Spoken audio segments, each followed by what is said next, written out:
Jai Gurudev. Very good morning, my dear children. Yesterday we have seen about the moment of inertia of a uniform rod through the center axis. Then moment of inertia of the ring, disc and radius of gyration. Today we are going to see about theorems of moment of inertia. What are the theorems in moment of inertia? Okay, we have some theorems in moment of inertia. That is, first one is parallel axis theorem and second one is perpendicular axis theorem. We have two theorems in moment of inertia: parallel axis theorem and perpendicular axis theorem. Theorems of moment of inertia. First is parallel axis theorem. Parallel axis theorem. Okay, so first to see this parallel axis theorem, we are going to take a rigid body and we are going to find out the axis from the center. Then we are choosing a point and from that point we are going to find another axis. This is a rigid body and this is the axis through the center and this is another axis. So this is through the center. This is the center point O, or it is given as C. Okay, the chosen point line is at the distance of A, and our point is here P, and this distance is also A. Okay, and this is A, which we put it as X. Okay, X. Okay, along X axis and X. So passing through the center is C, A, B, and let it be D, B dash.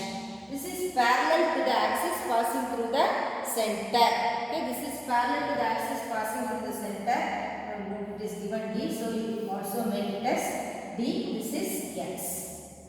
Now we have to find out what will be the moment of inertia of this line, and moment of inertia to this line is taken to be IC. So according to the parallel axis theorem, this I, moment of inertia, is equal to IC plus md squared. This is called as parallel axis theorem.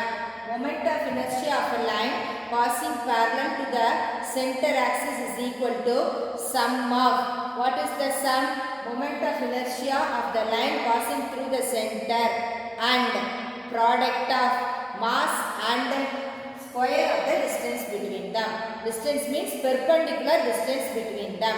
Okay, how to write the statement? Moment of inertia of the line parallel to the axis is equal to sum of. Sum of means addition. What sum? That is sum of moment of inertia of the axis passing through the center and product of multiplication. Therefore, product of this is mass into square of the perpendicular distance between them. So now we have to prove it. How we are going to prove? We are considering the point mass is P. So the total distance of this point mass, here it is X, here it is D. So the total moment of inertia of the point mass, moment of inertia of this point mass, that is moment of inertia of point mass. Point mass means at the point P, that is equal to m into distance is x plus d the whole square. The total distance is x plus d the whole square. This is for a point mass. So we have to find out the whole body, mi of whole body. Whole body means I, that is equal to sigma of m into x plus d the whole square. Mi, that is, this is sigma of m into x plus d the whole square. Now we are going to expand this. You expand this sigma of m into a squared plus b squared plus 2ab. A squared plus b squared plus 2ab we have expanded. Then I is equal to sigma of mx squared plus sigma of md squared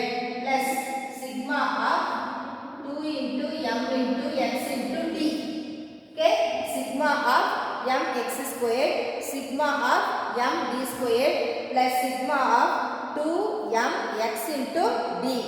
Sigma of mx squared, first it is given, that is moment of inertia of the body about the center of mass, that is IC. IC is moment of inertia of the center of mass. Now that is written as ID. Then sigma of m d squared, that is nothing but sigma m into d squared. Sigma m means total mass m. Then go to sigma mx. Sigma mx means we can take positive values and negative values with respect to the axis. Mx, sigma mx. Sigma mx can take positive and negative values. Okay, therefore positive and negative values get cancelled. Therefore sigma mx is equal to 0 and sigma of mx squared, that is equal to moment of inertia passing through the center. Sigma of m d squared, that is written as sigma m into d squared. Sigma m is total mass. Total mass is capital M. Now substitute these values here.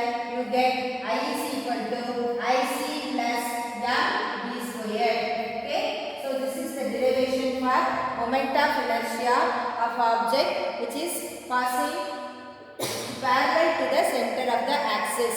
Okay, moment of inertia. This is a very important question. Parallel axis theorem and perpendicular axis theorem. So in parallel axis theorem, how will you write the statement? Statement is parallel axis theorem. Then you have to draw the diagram, and I, that is moment of inertia, is equal to sum of moment of inertia passing through the center plus product of mass into square of the perpendicular distance. Therefore I is equal to IC plus m d squared. We have to derive this. So you find out the moment of inertia at the point, and point mass is taken to be P. Point mass is at P. Therefore moment of inertia of the point mass small m into distance is x plus d the whole square. Distance is x plus d the whole square. Now this is a plus b the whole square. We want to find out for total body whole mass. Whole mass means total rigid body.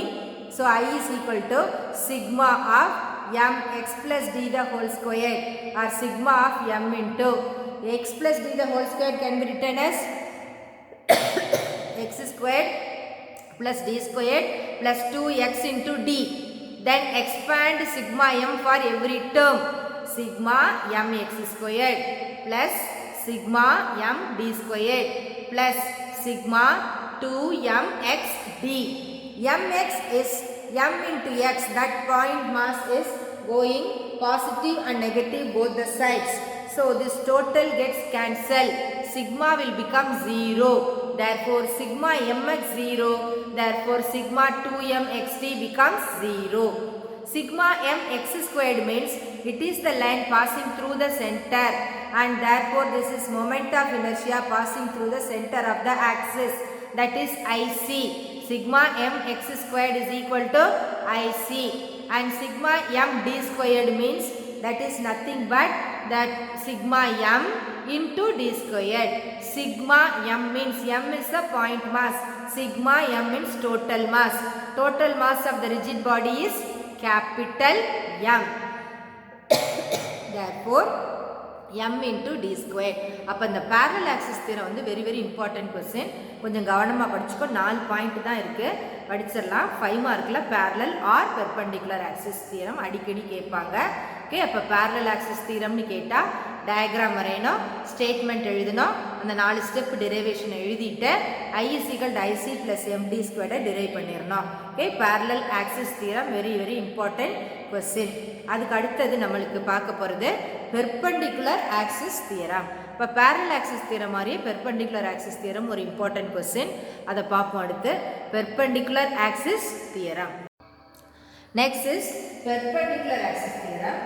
அதில் வந்து இது மாதிரி தான், but line நம்ம எப்படி எடுத்துக்க போகிறோம், பெர்பெண்டிகுலராக எடுத்துக்க போகிறோம். அதனால் இந்த டயக்ராம் எல்லாமே மாறும், டெரிவேஷனுமே மாறும். இதில் வந்து parallel to the axis எடுத்துக்கிட்டோம், அதில் perpendicular to the axis எடுத்துக்கிட்டோம். That is called as perpendicular axis theorem. இப்போ perpendicular axis இருந்தா ஃபார்முலா பார்த்தீங்கன்னா IX ரொம்ப சிம்பிள், இதை விட அது ரொம்ப சிம்பிளாக தான் இருக்கு. Formula perpendicular axis theorem. Perpendicular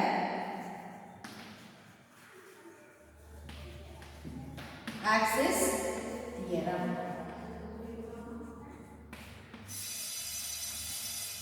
அப்ப இது இந்த மாதிரி irregular shape எடுத்துக்கோம் rigid body and we are choosing axis perpendicular. Okay, அப்ப நம்ம வந்து இது என்னன்னு எடுத்துக்கோம், இந்த பக்கம் x, இன்னொரு axis நேரா வரைஞ்சிருக்கோம், அது வந்து z. Okay, so we are choosing two lines. y வந்து உள்ள அந்த பக்கம் கொடுத்துருக்கோம், அதனால இதை y ன்னு வரைஞ்சிருக்காங்க. தெரியுதா? ஒரு 3 டைமென்ஷன் x y y அந்த பக்கம் உள் பக்கம். அதாவது you can take the corners of the room. corners of the roomல பார்த்தீங்கன்னா மூணுமே இருக்கும். அப்ப x y z. நம்ம இதுல இருந்து ஒரு பாயிண்ட் சூஸ் பண்ண போறோம். the point P. இதுதான் பாயிண்ட் P. அப்ப இந்த பாயிண்ட் P வந்து ஒவ்வொரு ஆக்சிஸ்லயும் லிங்க் பண்ண போறோம். this point P is at a distance r from the center. சரியா? அப்ப இதுக்கு ஒரு parallel line வரையறேன், இது x, இதுக்கு ஒரு parallel line இங்க வரையறேன், இது y. ஓகே, அப்ப we have chosen a point P. அதோட மாஸ் வந்து பாயிண்ட் மாஸ் ஞாபகம் இப்படி எடுத்து வரைஞ்சாச்சு. இந்த x y ன்னு நம்ம இது பண்ணியாச்சு. it is r. இப்போ என்ன பண்ண போறோம், moment of inertia of the perpendicular axis theorem வந்து Iz is equal to Ix plus Iy தான் formula. Okay, Iz is equal to Ix plus Iy தான் நமக்கு formula.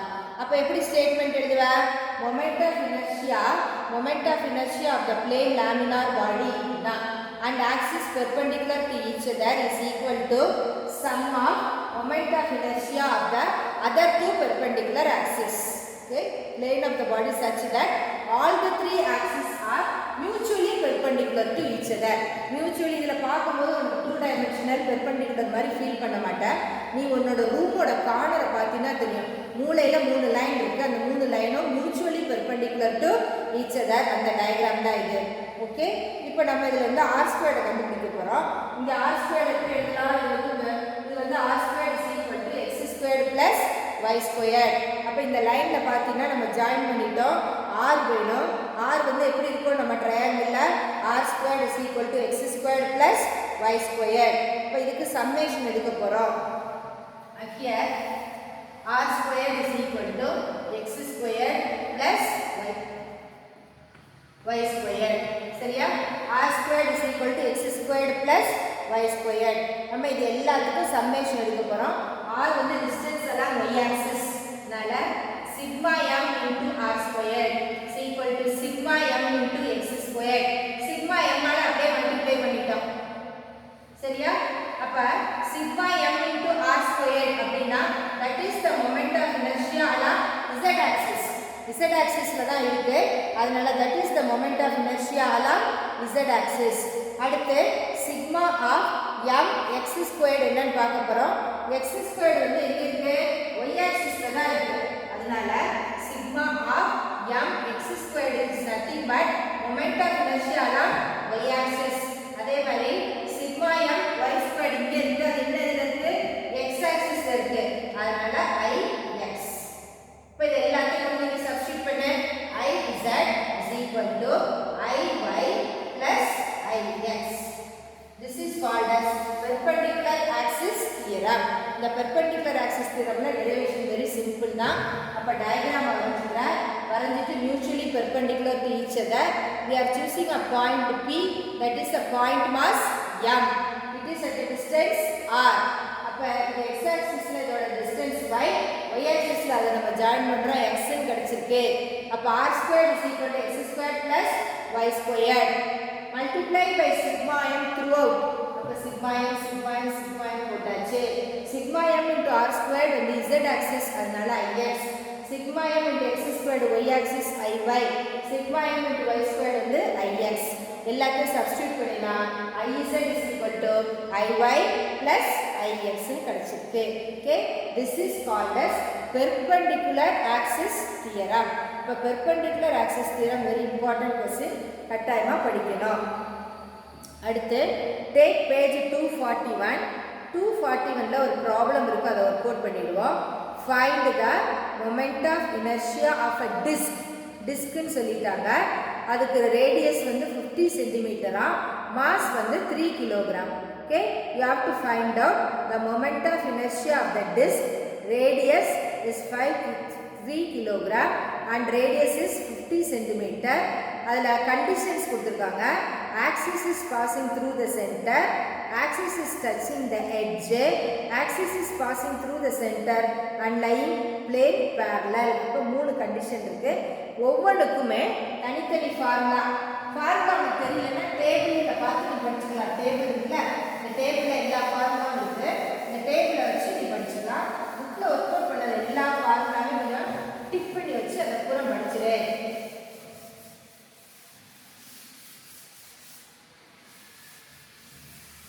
Okay,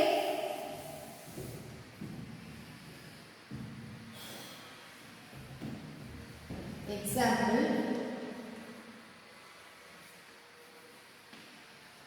5.16.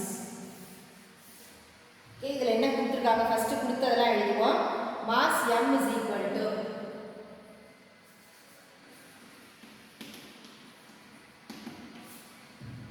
given mass m is equal to 3 kilogram and radius is equal to 50 centimeter.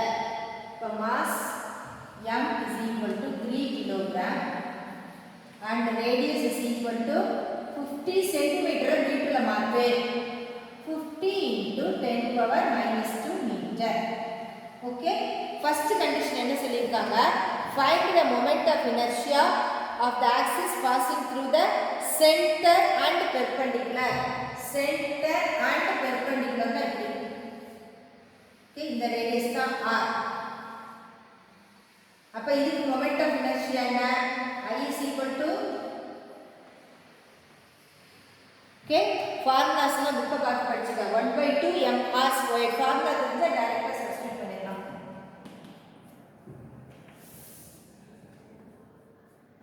I is equal to half into 3 into 50 into 10 power minus 2 whole square.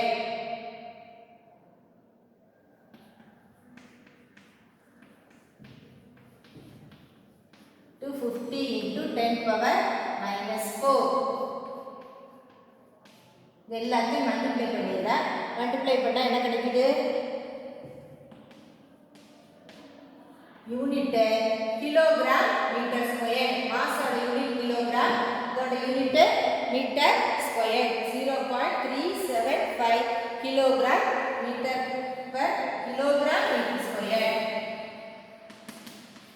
ரெண்டாவது condition பாரு, for the disc passing through one edge,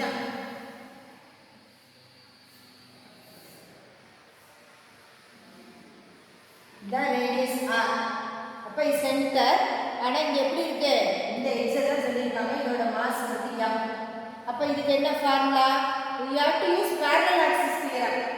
Parallel axis theorem என்ன? ic plus m d squared. Okay, ic plus m d squared and it is touching the edge and perpendicular to the plane.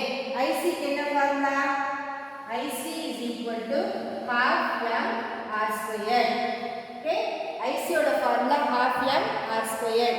அப்ப இதுல வந்து half m r squared, d ங்கிறது nothing but the radius. இங்க d ங்கிறது எதை குறிக்குது? radius. அப்ப d is equal to r. எல்லாத்தையும் அப்படியே சப்ஸ்டிட்யூட் பண்ணு. I is equal to ic என்ன? half m r squared plus m r squared. அப்ப இத கிராஸ் மல்டிப்ளை பண்ணா 3 2 வந்துரும். 1/2 m r squared plus 2/2 m r squared. அப்ப 2 plus 1 3. 3/2 m r squared. 3/2 into m வந்து 3, r வந்து 50 into 10 power minus 2 whole square. 9 50 into 10 power minus 4 எல்லாத்தையும் multiply பண்ண 1.125 kilogram meter square. Okay, அப்ப moment of inertia passing through one parallel axis வந்து எப்படி இருக்கு இந்த மாதிரி கிடைச்சு. அடுத்த question axis passing through the center and lying on the plane of the disc னு சொல்றாங்க. plane of the disc அப்ப disc மேலே இருக்கா.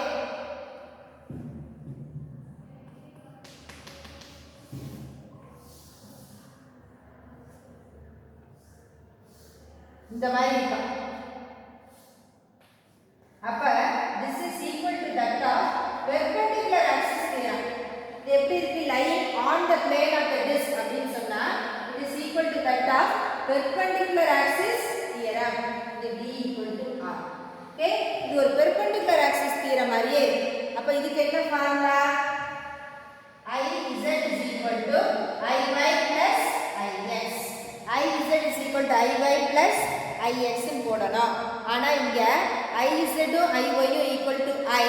ஆனா நமக்கு IZ மட்டும் half m r squared ன்னு தெரியும்.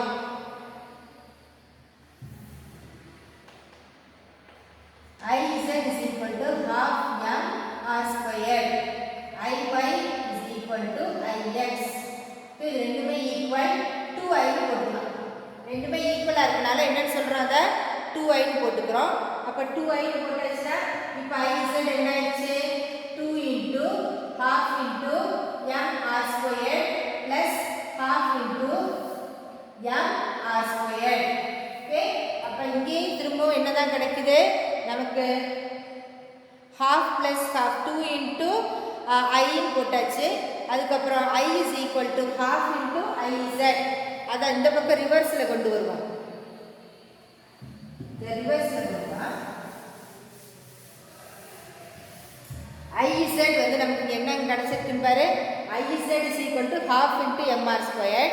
ஆனா நமக்கு IZ வந்து எதுக்கு ஈக்குவலா இருக்கு? ரெண்டுக்கு ஈக்குவலா இருக்கு. ஏன்னா the line is passing through the center and plane of the disc ன்னு கொடுத்துட்டாங்க. அப்ப IZ is equal to 2i.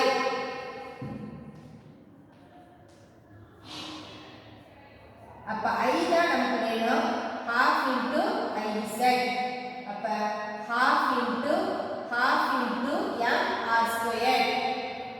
That is equal to 1/4 m r squared. அப்ப எப்படி இருக்கு half into ன்னு இருக்குறதுனால இந்த ஃபார்முலால என்ன கொடுத்திருக்கோம் IY plus IX. அப்ப IY plus IX னா ரெண்டு ஈக்குவல். அப்ப I plus I 2 times I. இது I அதனால 2i. ஓகே, அப்ப I தான் நமக்கு வேணும் ரிவர்ஸ்ல கொண்டு வா. Okay, half into mr squared. இது என்ன புரியுதா? இந்த மாதிரி பண்ணிக்கலாம். அப்ப I is equal to half into 3 into 50 into 10 power minus 2 whole square. இது எல்லாத்தையும் மல்டிப்ளை பண்ணி டிவைட் பண்ணிக்கிற 0.1875 kilogram meter square. ஏன் ரிவர்ஸ்ல கொண்டு வந்தோம் தெரியுதா? IZ is equal to I plus I. That is equal to 2i. I தான் எடுத்துவே. அதனால I is equal to IZ divided by 2 போடுற ஃபார்முலாவை. ஓகே, இது ஒரு சிம்பிள் ப்ராப்ளம் தான். நீயே ஒர்க் அவுட் பண்ணிடலாம். இப்போ ஃபர்ஸ்ட் என்னெல்லாம் தேவைன்னு பார்க்கணும். சாதாரண ஃபார்முலால ஃபர்ஸ்ட் என்ன கொடுத்துருக்கு இங்க நம்மளுக்கு first we are finding out moment of inertia through the disc. Disk என்னன்னு பார்க்குறோம். அதுக்கப்புறம் moment of inertia through the disc and passing through one side. மூணாவதுல வந்து moment of inertia passing through the plane ன்னு கொடுத்தாச்சு. அப்போ எதுக்கு என்ன கேட்டிருக்கோ அதை மட்டும் போடணும். போட்டுட்டு ஒர்க் அவுட் பண்ணி பாரு.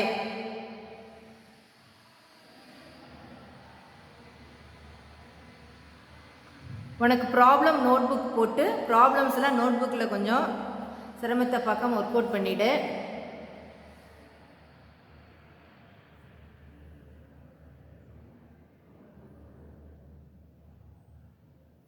நெக்ஸ்ட் வந்து அடுத்து ஒரு ப்ராப்ளம் கொடுத்துருக்கு. அது என்னன்னு பார்ப்போம். நெக்ஸ்ட் ப்ராப்ளம் இஸ் நம்ம என்ன கண்டுபிடிக்க சொல்லியிருக்காங்க அடுத்ததில். நீ வந்து பேஜ் நம்பர் என்ன பண்ணுறன்னு பாரு. பார்த்துட்டு நெக்ஸ்ட் ப்ராப்ளத்தை எடு. நமக்கு ஒரு டேபிள் கொடுத்துருக்காங்க புக்கில். அது எல்லாமே நீ நல்லா தரவாக படிச்சுக்கணும். thin rod of mass m, length L, passing through the center and perpendicular to its length. அப்படி இருந்தால் 1/12 m L squared. Radius of gyration வந்து L by root of 12. Touching one end and perpendicular to the length. அப்படின்னு இருந்தால் 1/3 m L squared. Radius of gyration L by root 3. Thin uniform rectangular sheet இருந்தால் passing through the center and perpendicular 1/12 m L squared plus b squared. Radius of gyration வந்து square root of L squared plus b squared by 12. Okay. அதுக்கப்புறம் uniform ring passing through the சென்டர்னா centre வெளியாக போகிறது mr squared. Radius of gyration வந்து r. Touching the edge அப்போ 1 எட்ஜாக இருந்தால் 2 mr squared root 2 r. Passing through the centre lying along the plane டயாமீட்டருக்கு பேரலாக இருந்துச்சுன்னா 1/2 mr squared. Radius of gyration 1/root 2 r. Touching the edge parallel to the பிளேனாக இருந்தால் 3/2 mr squared. That is root of 3/2 r. Uniform disc இருந்தால் passing through the center and perpendicular to the plane 1/2 mr squared. Radius of gyration 1/root 2 r. Touching the edge perpendicular to the plane 3/2 mr squared root of 3/2 r. Touching through the center of the lying on the plane 1/4 mr squared 1/2 r. Touching the edge parallel to the plane ஒரு edge வெளியாக போகுது அதனால் அதை 5/4 mr squared root of 5/4 r squared. ஓகே. அப்புறம் இதில் வந்து ratio of k squared to r squared கேட்டிருக்காங்க. k ஸ்கொயர்டுக்கும் r ஸ்கொயர்டுக்கும் ரேஷியோ பார்க்கும்போது யூனிஃபார்ம் ராடுக்கு ஷீட்டுக்கெலாம் கிடையாது. ஆனால் ரிங்கு டிஸ்க்குக்கெலாம் பார்த்தீங்கன்னா ரேஷியோ எக்ஸிஸ்ட். ரேஷியோ என்னவா இருக்குன்னு பாரு. இதில் வந்து ரேஷியோ ஃபஸ்ட்டு ரிங்காக இருந்தால் 1, த்ரூ த எட்ஜாக இருந்தால் 2, சென்டராக இருந்தால் 1/2, touching the edge parallel to the plane tangent இருந்தால் 3/2. டிஸ்கில் plane passing through the center and perpendicular 1/2, touching the edge இருந்தால் 3/2, passing through the center இருந்தால் 1/4 5/4. நீ அந்த மொமெண்ட் ஆஃப் இனர்ஷியாவில் முன்னாடி இருக்குல்ல அந்த கோஎஃபிஷியன்ட் மாதிரி இருக்கிறது தான் இங்கே ரேஷியோ வருது. அதனால் நீ அதை வந்து அப்படியே பார்த்துக்கலாம் நீ. ஓகே. அதை mk ஸ்கொயர் தானே அப்படியே நம்ம அதை டிவைட் பண்ணிட்டோம்னா இந்த நம்பர் மட்டும்தான் வரும் அப்படிங்கிறத நீ பார்த்துக்கலாம். கொஞ்சம் இந்த ஃபார்முலாஸ்லாம் படித்து தான் வச்சுருக்கணும், வேறு வழி அது எக்ஸாமுக்கு கட்டாயமாக ஃபார்முலாஸ் உண்டு. அடுத்து பார்த்தீங்கன்னா uniform hollow cylinder. Uniform hollow சிலிண்டரில் பார்த்தீங்கன்னா first passing through the axis mr squared 6, ratio வந்து 1. பெர்பெண்டிகுலர் டு த லென்த்தாக இருந்துச்சுன்னா m r squared by 2 plus l squared by 12 root of r squared by 2 plus l squared by 12. Uniform solid cylinder அது passing through the center and along the axis இருந்தால் 1/2 mr squared 1/root 2 r. அடுத்து passing perpendicular to the length and center இருந்தால் m r squared by 4 plus l squared by 12 root of r squared by 4 plus l squared by 12. Thin hollow ஸ்பியராக இருந்துச்சுன்னா passing through the சென்டராக இருந்துச்சுன்னா 2/5 mr square root of 2/3 r. அதுக்கு ratio வந்து 2/3. Touching the edge 1 எட்ஜில் touch பண்ணி இருந்துச்சுன்னா அதுக்கு என்னது 5/3 mr square root of 5/3 r. அது பார்த்துக்கணும். 5/3 தான் ரேஷியோ. அதுக்கப்புறம் லாஸ்ட்டாக கொடுத்துருக்கிறது uniform solid sphere. Uniform solid ஸ்பியராக இருந்துச்சுன்னா பாசிங் த்ரூ த சென்டர் அப்படி இருந்துச்சுன்னா 2/5 mr squared root of 2/5 r. Ratio வந்து 2/5. யூனிஃபார்ம் ஸ்பியரில் டச்சிங் த எட்ஜாக இருந்துச்சுன்னா 7/5 mr ஸ்கொயர்ட். அதுக்கு வந்து radius of gyration root of 7/5 r. Ratio வந்து 7/5. ஓகே. அப்போ இந்த டேபிளில் உள்ள எல்லாமே moment of inertia of different rigid பாடிஸ்ன்னு இருக்குது. இவ்வளோ ஃபார்முலாவும் படிக்கணுமா நினைக்கக்கூடாது. ஷியர் இது எல்லாத்தையுமே நீ படிச்சிருக்கணும். அப்போ ஃபார்முலாஸ் தெரிஞ்சால் தான் நீ என்ன பண்ண முடியும், உனக்கு ப்ராப்ளம்ஸ்லாம் ஒர்க் அவுட் பண்ண முடியும். இந்த ஃபார்முலா வச்சு தான் நம்ம ப்ராப்ளம்ஸே ஒர்க் அவுட் பண்ண போகிறோம். டிரைவேஷனில் நம்ம 1 or 2 ஃபார்முலாஸ் தான் நம்ம டிரைவ் பண்ணியிருந்தோம். ஆனால் எல்லாமே உனக்கு டிரைவ் பண்ண சொல்லலை. அதனால நமக்கு இதை மட்டும் நம்ம பார்த்துக்கிட்டா போதும். சரியா? அப்போ இந்த formulas very very important. Formulas எல்லாத்தையும் படிக்கணும். முக்கியமாக நம்ம எக்ஸசைஸ் எக்ஸாம்பிள் ப்ராப்ளமில் எதெல்லாம் யூஸ் பண்ணுறோமோ அதை டிக் பண்ணி வச்சுக்கிட்டு அட்லீஸ்ட் தோஸ் ஃபார்முலாஸை மட்டுமாவது நீ தரவாக படிச்சிருக்கணும். ஓகே. அப்போ இந்த டேபிளில் அதுலேயும் ஒன்று ஒன்றுக்கும் டிஸ்கிரிப்ஷனை நல்லா ரீட் பண்ணிக்க. பாசிங் த்ரூ த சென்டரா என்ன அதை வச்சு இப்போ ப்ராப்ளம்.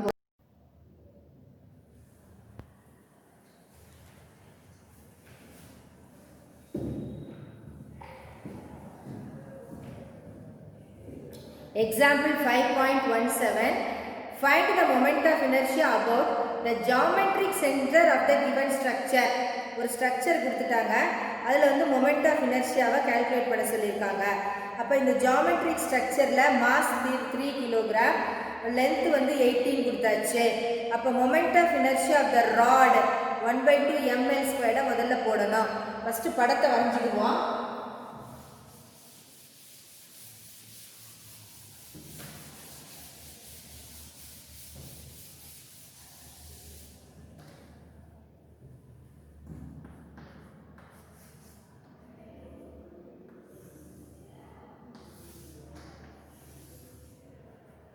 இந்த மாதிரி இருக்கு, ஒரு ராட் சென்டர்ல கொடுத்துருக்காங்க.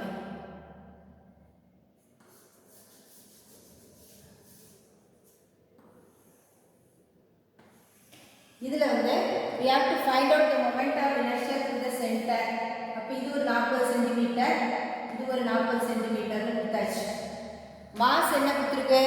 the mass, the rod வந்து moment of inertia of the geometric center, one thin rod is connected. ஒன்று வந்து 3 கிலோகிராமா, இன்னொன்று 5 கிலோகிராம்.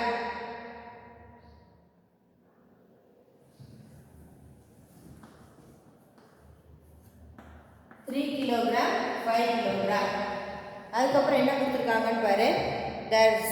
டயாமீட்டர் வந்து 10 சென்டிமீட்டர், ரேடியஸ் ஓகே 10 சென்டிமீட்டர் கொடுத்தாச்சு. அப்போ கொஸ்டின்ல என்ன கேட்டிருக்குன்னு பாரு. டூ சிமிலர் சாலிட் ஸ்பியர்ஸ் ஒரு தின் ஸ்ட்ரக்சர் வச்சு டிசைன் பண்ணிட்டாங்க. Find the moment of inertia from the சென்டர்னு கொடுத்தாச்சு. அப்போ moment of inertia of the rod about the centre of mass. ராடுக்கு என்ன formula? Moment of inertia of the rod. அப்போ I rod is equal to 1/12 ml² தான் formula. ராடாக இருந்தால் நம்ம already என்னன்னு பார்த்துட்டோம், 1/12 ml². L² அப்படிங்கிறது லென்த், m வந்து mass is given as 3 kilogram. அதனால இந்த ராடுக்கு தான் 3 கிலோகிராம் கொடுத்துருக்காங்க. அதனால 1/12 into mass of the rod 3, இது 80 into 10⁻⁻2 the whole square. அப்போ 1/12 into 3 into 6400 into 10⁻⁻4. இது எல்லாத்தையும் அப்படியே சிம்பிளிஃபை பண்ணுறேன். சிம்பிளிஃபை பண்ணிட்டு என்ன வேல்யூ வருதுன்னு பாரு. 0.16 கிலோகிராம் மீட்டர் ஸ்கொயர். இது வந்து moment of inertia of the rod. அதுக்கப்புறம்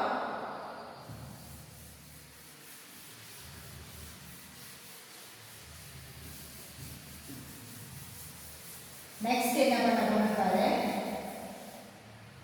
நெக்ஸ்ட் வந்து இது வந்து சென்டர் ஃபார் த ராட் பார்த்தாச்சு. Mass of the sphere 5 kilogram கொடுத்துருக்கு. ரேடியஸ் ஆஃப் த ஸ்பியர் 10 சென்டிமீட்டர்னு கொடுத்துருக்கு. அப்போ ஸ்பியருக்கு மொமெண்ட் ஆஃப் இனர்ஷியா தனியாக பார்க்க போகிறோம். Moment of inertia for the sphere IC is equal to, ஸ்பியராக இருந்துச்சுன்னா moment of inertia is equal to 2/5 mr². 2/5 mr². ஸ்பியருக்கு given என்னெல்லாம் கொடுத்துருக்கு? Mass m is equal to 5 kilogram கொடுத்தாச்சு. ரேடியஸ் r வந்து 10 சென்டிமீட்டரா. 10 சென்டிமீட்டர்னா 10 into 10⁻⁻2 மீட்டர். அப்போ moment of inertia for the sphere is equal to 2/5 into 5 into 10 into 10⁻⁻2 the whole square. 2/5 into 5 into 100 into 10⁻⁻4. இது எல்லாத்தையும் simplify பண்ணுற. அப்படி சிம்பிளிஃபை பண்ணும்போது உனக்கு என்ன கிடைச்சிருக்குன்னு பாரு. 2/5 mr². தனியாக சிம்பிளிஃபை பண்ணி வச்சுக்கோ.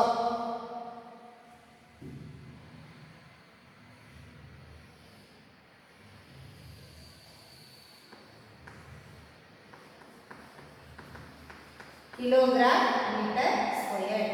சரியா? இப்போ ஸ்பியருக்கு தனியாக கண்டுபிடிச்சி வச்சுட்டோம். இப்போ moment of inertia of the total geometric ஸ்ட்ரக்சர்னு சொல்லியிருக்காங்க. ராடும் ஸ்பியர் ரெண்டையும் சேர்த்து நம்ம இப்போ மொமெண்ட் ஆஃப் இனர்ஷியா கண்டுபிடிக்கணும். அப்போ டோட்டல் ஜியோமெட்ரிக் ஸ்ட்ரக்சருக்கு என்ன ஃபார்முலா பாரு? Total geometric structure. ஓகே, அப்போ ஃபுல்லா மொமெண்ட் ஆஃப் இனர்ஷியா என்னன்னு பார்க்க போறோம் நம்ம. தட் இஸ் 2/5 mr²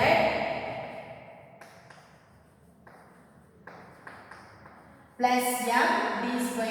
அதாவது parallel axis theorem IC plus md² போட்டோம்ல, அதை தான் இங்க யூஸ் பண்ண போறோம். Total IGS is equal to IC plus md². இந்த parallel axis theorem தான் இங்க யூஸ் பண்ண போறோம். அப்ப IC plus mc². அப்ப IC plus mc² என்ன வரும்? 2/5 mr². அப்ப 2/5 mr² எவ்வளவு? 200 into 10 power minus 4. அது ரெடியா இருக்கு, அதை அப்படியே வச்சுக்கோ. அடுத்து md². மாஸ் என்ன? 5. d என்ன? 50 into 10 power minus 2 the whole square. எல்லாத்தையும் அப்படியே சிம்பிளிஃபை பண்ற. எல்லாத்தையும் சிம்பிளிஃபை பண்ணா உங்களுக்கு என்ன கிடைக்குது? 1.27 கிலோகிராம் மீட்டர் ஸ்கொயர். இது வந்து அந்த ஜியோமெட்ரிக் ஸ்ட்ரக்சருக்கு நமக்கு கிடைச்சிருக்கு. ஆனா அந்த one rod and two similar spheres இருக்கிறனால total moment of inertia இப்ப கால்குலேட் பண்ணணும். அப்ப total moment of inertiaல ஒரு rod இருக்கு, ரெண்டு sphere இருக்கு. அதனால total moment of inertia is equal to I rod plus 2 into I sphere. Total I is equal to I rod plus 2 into I sphere. Okay, ரெண்டு sphere இருக்கு, ஒரு rod. அதனால ஒரு rod plus 2 spheres. அப்ப ராடுக்கு என்ன formula இங்க கண்டுபிடிச்சு வச்சிருக்கோம். ராடுக்கு பாரு, I rod ஃபர்ஸ்ட் கண்டுபிடிச்சிட்டீங்க 0.16. அப்ப 0.16 plus 2 into I sphere. Sphere இப்பதான் கால்குலேட் பண்ணோம். that is 1.27. அப்ப 0.16 plus 2.54. அப்ப இது ரெண்டு ஆட் பண்றோம். 2.